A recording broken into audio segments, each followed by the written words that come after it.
Om Namo Bhagavate Vasudevaya. Srimad Bhagavatam Skanda 1 Bab 5 Sloka 26. Lanjutan instruksi Narada kepada Vyasadeva. Untuk Anda yang ingin berlangganan di channel Kaliyuga TM ini, silakan klik tombol subscribe di bawah video ini. Terima kasih. Selanjutnya, Sloka 26. Instruksi Narada kepada Vyasadeva. Lanjutan. Tatra nwaham Krishna kata pragayantam anugrahena srinavam manoharaha tasradhaya menu padam visrinvataha priya sravasyan gamama bhavatrucihi. Artinya, wahai Vyasadeva, dalam pergaulan tersebut dan kemurahan hati para ahli Vedanta yang mulia itu, aku dapat mendengarkan mereka menggambarkan kegiatan Krishna yang menarik. Setelah mendengarkan secara sungguh-sungguh, minatku untuk mendengar tentang personalitas Tuhan semakin besar pada setiap langkah. Penjelasan dari Yang Maha Berkarunia Esi Bhaktivedanta Swami Prabhupada. Sri Krishna, personalitas Tuhan yang Maha Esa, memiliki daya tarik bukan hanya dalam keistimewaan pribadinya, tetapi juga dalam nama, kemasyhuran, bentuk, kegiatan, teman, perlengkapannya, dan lain sebagainya. Tuhan turun ke dunia material ini atas karunia-Nya yang cuma-cuma dengan memperlihatkan berbagai kegiatan transendentalnya sebagai seorang manusia, agar manusia yang tertarik kepadanya menjadi bisa kembali kepada Dia. Manusia biasanya cenderung mendengar sejarah-sejarah dan cerita-cerita tentang berbagai tokoh yang melakukan kegiatan material tanpa mengetahui orangnya, menyia-nyiakan waktunya melalui pergaulan itu, dan juga menjadi kecanduan 3 sifat alam material. Ketimbang membuang-buang waktu, seseorang dapat memperoleh kesuksesan spiritual dengan mengalihkan perhatiannya kepada kegiatan transendental Tuhan. Dengan mendengar cerita kegiatan Tuhan, orang berhubungan langsung dengan Tuhan. Sebagaimana telah dijelaskan sebelumnya, dengan mendengar tentang personalitas tertinggi Tuhan, segala dosa makhluk duniawi disucikan dari dalam. Dengan disucikan dari segala dosa seperti itu, orang yang mendengar secara bertahap dibebaskan dari pergaulan duniawi dan mulai tertarik pada keistimewaan Tuhan. Narada Muni baru saja menjelaskan hal ini melalui pengalaman pribadinya. Keseluruhan dari pemikiran tersebut adalah bahwa hanya dengan mendengar tentang kegiatan Tuhan, seseorang dapat menjadi salah seorang rekan Tuhan. Narada Muni mempunyai kehidupan yang kekal, pengetahuan yang tidak terhingga, dan kebahagiaan yang tak terhingga dalamnya. Serta beliau bebas perjalanan dimanapun di seluruh dunia material dan dunia spiritual tanpa ada batasan. Seseorang dapat mencapai kesempurnaan hidup tertinggi hanya dengan mendengar tentang kegiatan transendental Tuhan dari sumber-sumber yang benar secara sungguh-sungguh, sebagaimana Sri Narada mendengarnya dari para penyembah murni atau para Bhakti Vedanta dalam inkarnasi beliau sebelumnya. Proses mendengar dalam pergaulan dengan para penyembah tersebut khususnya dianjurkan pada zaman perselisihan atau zaman kali ini. Selanjutnya, Sloka 27.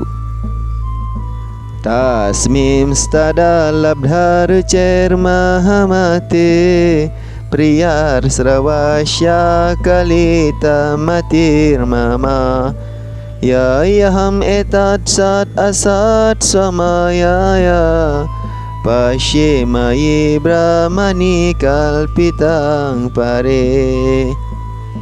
Artinya, wahai Resi Agung, segera setelah aku merasakan personalitas Tuhan yang Maha Esa di dalam hatiku, perhatianku untuk mendengar tentang Dia tidak pernah berhenti.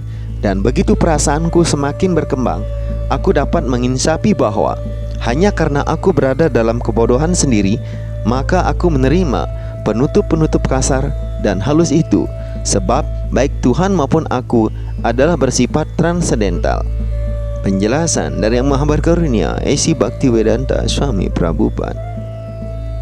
Kebodohan dalam kehidupan material diumpamakan sebagai kegelapan. Dan dalam semua sastra Weda, Personalitas Tuhan Yang Maha Esa diibaratkan matahari. Dimanapun ada cahaya, maka di sana tak mungkin ada kegelapan.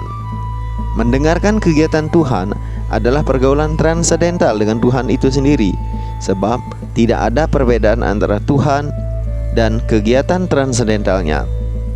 Dengan berhubungan dengan cahaya yang paling utama berarti menghilangkan semua kegelapan. Hanya lantaran kebodohan saja, roh yang terikat keliru dan menganggap dirinya dan Tuhan adalah hasil alam material. Namun, faktanya personalitas Tuhan Yang Maha Esa serta makhluk hidup adalah transendental, dan mereka tidak mempunyai urusan apapun dengan alam material. Apabila kebodohan dihilangkan dan seseorang menginsapi bahwa tiada sesuatu pun yang hidup tanpa personalitas Tuhan Yang Maha Esa, maka kegelapan dihilangkan. Oleh karena badan kasar dan badan halus berasal dari pancaran personalitas Tuhan Yang Maha Esa, maka cahaya pengetahuan tersebut memungkinkan seseorang meninggalkan badan kasar dan badan halusnya untuk tekun dalam pelayanan suci kepada Tuhan. Badan kasar seharusnya dilibatkan dalam tindakan melakukan pelayanan bakti kepada Tuhan, misalnya membawa air suci, membersihkan tempat sembahyang, bersujud, dan lain sebagainya. Bagian pemujaan melalui arca-arcana, memuja Tuhan di tempat sembahyang, menjadikan badan kasar seorang tekun dalam pelayanan kepada Tuhan. Begitu pula, pikiran halus hendaknya dijadikan tekun mendengarkan kegiatan transendental Tuhan, berpikir tentang itu semua, mengucapkan nama suci Tuhan, dan lain sebagainya. Segala macam kegiatan atau ibadah tersebut adalah transendental atau melampaui keduniawian. Hendaknya tak satu pun di antara indera kasar maupun halus disibukkan untuk hal-hal yang sebaliknya. Keinsapan kegiatan transendental tersebut dimungkinkan dengan cara menjadi siswa pelayanan bakti selama bertahun-tahun, namun hanya karena rasa tertarik dalam mencintai personalitas Tuhan Yang Maha Esa. Sebagaimana hal itu dikembangkan dalam diri Narada melalui cara mendengar adalah sangat efektif. Selanjutnya, sloka 28. Itam sarat pravriksi kau ritu harer Vrisnu ato menu sawam yaso malam Sankirtya manam munibir mahatma bir Bhakti pravritat marajastamo paha. Artinya, jadi selama 2 musim hujan dan musim gugur, aku mendapatkan kesempatan mendengar risi-risi yang juga roh-roh mulia tersebut selalu memuji keagungan Tuhan Sri Hari yang tidak bernoda. Begitu pelayanan suci mulai, sifat-sifat nafsu dan kebodohan yang menutupi diriku menjadi sirna. Penjelasan: melayani Tuhan dengan cinta yang transendental adalah kecenderungan alamiah setiap insan. Perasaan tersebut bersemayam di dalam hati setiap orang. Namun, akibat pergaulan dengan alam material, sifat-sifat nafsu dan kebodohan menutupi perasaan itu sejak dahulu kala. Jika atas karunia-Nya dan para pecinta Tuhan yang juga roh-roh mulia, satu makhluk hidup yang cukup beruntung hingga bisa bergaul dengan para penyembah Tuhan yang tidak tercemar, serta mendapatkan kesempatan mendengarkan keagungan Tuhan yang tak ternoda, maka pelayanan suci itu adalah ibaratnya mengalir bagaikan alir sebuah sungai. Seperti halnya sebuah sungai mengalir terus sampai ke laut, begitu pula pelayanan suci yang murni harus mengalir sampai ke tujuan yang tertinggi, yakni pelayanan cinta kasih yang transendental kepada Tuhan. Pelayanan suci dengan cinta tersebut tidak bisa berhenti, melainkan bertambah terus. Derasnya aliran pelayanan suci itu begitu kuat sehingga siapapun yang menyaksikan juga dibebaskan dari sifat-sifat nafsu dan kebodohan. 2 sifat alam tersebut dihilangkan dengan cara seperti itu, dan makhluk hidup mencapai pembebasan dengan menjadi mantap dalam kedudukan yang aslinya. Selanjutnya, sloka 29. Tasyaiwa menuraktasya prasritasya hataina syaha Sradadanasya balasya dantasyanus carasya ca. Artinya, aku sangat terikat kepada risi-risi tersebut. Aku bersikap dan bertingkah laku baik, dan semua dosa-dosaku menjadi bersih dalam melayani mereka. Aku berkeyakinan kuat terhadap mereka dalam hatiku. Indra-indraku telah aku taklukkan, dan dengan seluruh jiwa dan ragaku aku mengikuti mereka secara tegas. Penjelasan dari Yang Maha Berkarunia A.C. Bhaktivedanta Swami Prabhupada. Inilah kualifikasi yang dibutuhkan oleh seorang calon cemerlang yang bisa bertahan untuk naik sampai ke posisi kedudukan penyembah murni yang sejati. Calon tersebut harus selalu mencari pergaulan dengan penyembah-penyembah murni. Hendaknya seorang jangan pernah disesatkan oleh penyembah gadungan. Dia sendiri harus jujur dan bersikap baik untuk menerima pelajaran dari seorang penyembah murni yang selalu berserah diri sepenuhnya kepada personalitas Tuhan Yang Maha Esa.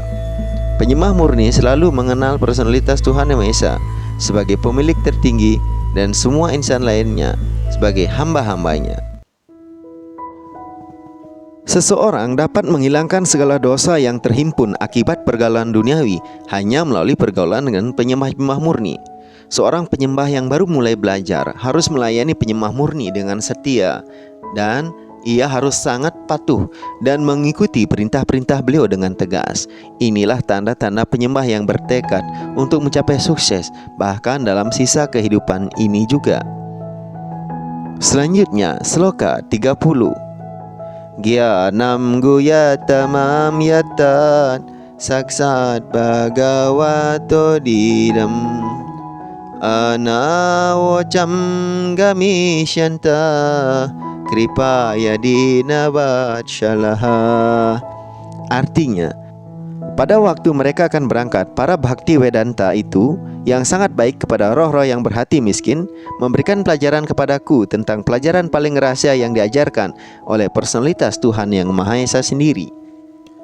Penjelasan dari Yang Maha Berkarunia A.C. Bhaktivedanta Swami Prabhupada.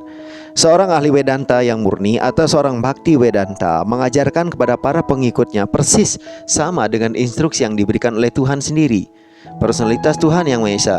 Keduanya, baik Bhagavad Gita maupun seluruh kitab suci lainnya, telah menginstruksikan secara pasti agar manusia hanya mengikuti Tuhan saja. Tuhan adalah Sang Pencipta, Pemelihara, Pelebur segala sesuatu. Seluruh ciptaan yang berwujud ada di atas kehendak-Nya, dan apabila seluruh pertunjukan telah usai, Dia akan tetap di tempat tinggalnya yang kekal beserta segala perlengkapannya. Sebelum ciptaan, Dia telah berada di sana, di tempat yang kekal, dan setelah peleburan Dia akan tetap di sana. Karena itu Dia bukanlah salah satu di antara makhluk-makhluk yang diciptakannya. Dia transendental. Dalam Bhagavad Gita, Tuhan menyatakan bahwa jauh sebelum instruksi itu disampaikan kepada Arjuna, hal yang sama telah disampaikan kepada Dewa Matahari, dan setelah beberapa waktu instruksi yang sama disampaikan kembali, di mana kemudian hal tersebut telah digunakan secara salah hingga perguruan itu terputus. Maka instruksi yang sama disampaikan lagi kepada Arjuna, karena Arjuna merupakan pemujanya yang setia dan seorang kawan Krishna yang sempurna. Karena itu instruksi Tuhan hanya dapat dimengerti oleh para pencinta Tuhan, bukan oleh orang lain. Orang yang tidak mengakui personalitas Tuhan atau bentuk pribadi Tuhan dan tidak mengerti sama sekali tentang bentuk transendental Tuhan itu tidak dapat memahami amanat Tuhan yang paling rahasia tersebut. Istilah paling rahasia adalah yang sangat bermakna di sini, sebab pengetahuan tentang pelayanan suci jauh di atas pengetahuan tentang Brahman yang impersonal, tahu tanpa bentuk. Gyana berarti pengetahuan biasa atau cabang pengetahuan. Pengetahuan ini berkembang sampai pada pengetahuan yang menyangkut Brahman yang impersonal. Di atas pengetahuan tersebut, apabila pengetahuan dicampur dengan sebagian pelayanan suci atau bakti, ia berkembang menjadi pengetahuan menyangkut Paramatma atau Tuhan Yang Maha Esa yang menyebar di mana-mana. Dan ini yang lebih rahasia lagi. Namun apabila pengetahuan tersebut diubah menjadi pelayanan suci yang murni, bagian rahasia pengetahuan transendental tercapai, maka itu disebut pengetahuan yang paling rahasia. Tuhan menyampaikan pengetahuan yang paling rahasia ini kepada Brahma, Arjuna, Udawa, dan lain-lain. Sekian pembacaan Srimad Bhagavatam pada hari ini. Terima kasih telah menyimak. Semoga hari-hari Anda penuh keberuntungan dan kebahagiaan. Semoga Tuhan selalu memberikan kesempatan untuk berbakti kepadanya. Sampai jumpa esok pada waktu dan kesempatan yang sama. Jai Grantraja Srimad Bhagavatam Mahapurana Ki Jai. Jai Wanca Kalpatarubhyascha Kripa Sinimba Ewacha Patitanam Pavinebhyo Vaishnebhyo Nama Nama.